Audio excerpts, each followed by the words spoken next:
In today's world, geographical borders are of less consequence for Africans to excel on the world stage. And now we see Africans leading in business, governance, advocacy, diplomacy, technology, sports, and entertainment all around the world. Several Africans have ascended to the top of their careers and have continued to provide solutions to global issues. Here are 5 Africans in top global leadership positions.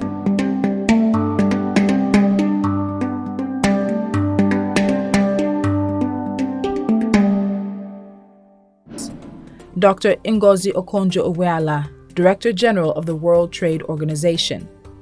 Long before she became the first female and the first African head of the WTO, Okonjo-Iwela was a Harvard undergrad who stood out in her African print and now signature-style headgear. After a degree in economics from Harvard University in 1976, she earned a PhD in regional economics and development from the Massachusetts Institute of Technology. Her career as a developmental economist at the World Bank spanned 25 years. She took a break to serve as Nigeria's finance minister from 2003 to 2006.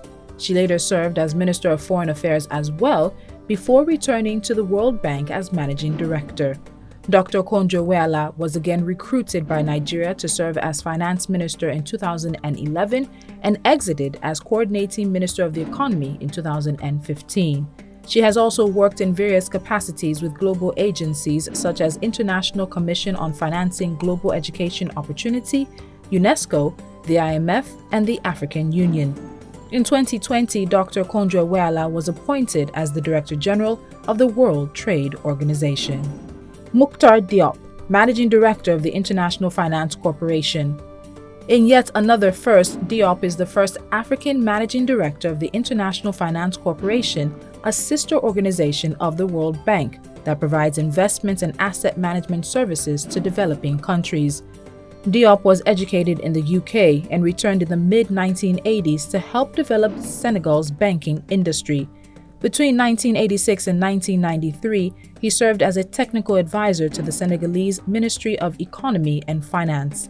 In 1997, he was tapped by the International Monetary Fund and worked there until Senegal called on him to serve as the Minister of Economy and Finance in 2000. From 2001 to 2021, he worked with the World Bank, starting as country director for Kenya, Somalia, and Eritrea, and ending as the Vice President for Infrastructure. During his 20-year career at the bank, he helped bring $70 billion for development to sub-Saharan Africa. He assumed the position of Managing Director of the IFC in March 2021. Tedros Gabriel, Director General of the World Health Organization. Ghebreyesus is an Ethiopian-born public health researcher who heads the World Health Organization. Tedros Gabriel, Director General of the World Health Organization. Ghebreyesus is an Ethiopian-born public health researcher who heads the World Health Organization. A career-long health official, his career started at Ethiopia's Ministry of Health. He would later acquire a master's degree and a PhD from the Universities of London and Nottingham, respectively. In 2005, Ghebreyesus was appointed as the Minister of Health and designed systems that brought much-needed aid and support to his country for combating malaria fever and HIV/AIDS.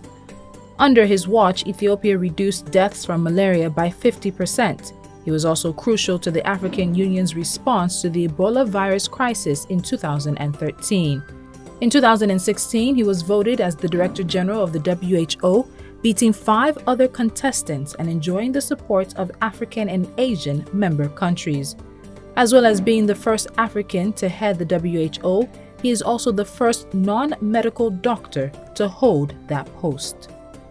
Mohammed Sanusi Barkindo, Secretary General of OPEC. While Barkindo studied political science at the Ahmadu Bello University in Nigeria, his career started to tilt towards petroleum when he joined the Nigerian Mining Corporation. He worked there until he was employed to work as a special assistant to the Minister of Mines, Power and Steel in 1984. When the minister was redeployed to the Ministry of Petroleum in 1986, Barkindo continued to work with him as a special assistant. From 1992, he worked in various capacities at the Nigerian National Petroleum Corporation and was there for 24 years.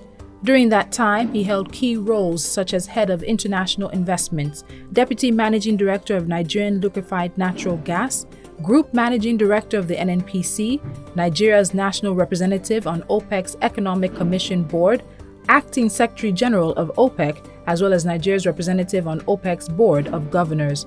He is the longest-serving member of Nigeria's United Nations Framework Convention on Climate Change, a treaty he helped produce in 1992.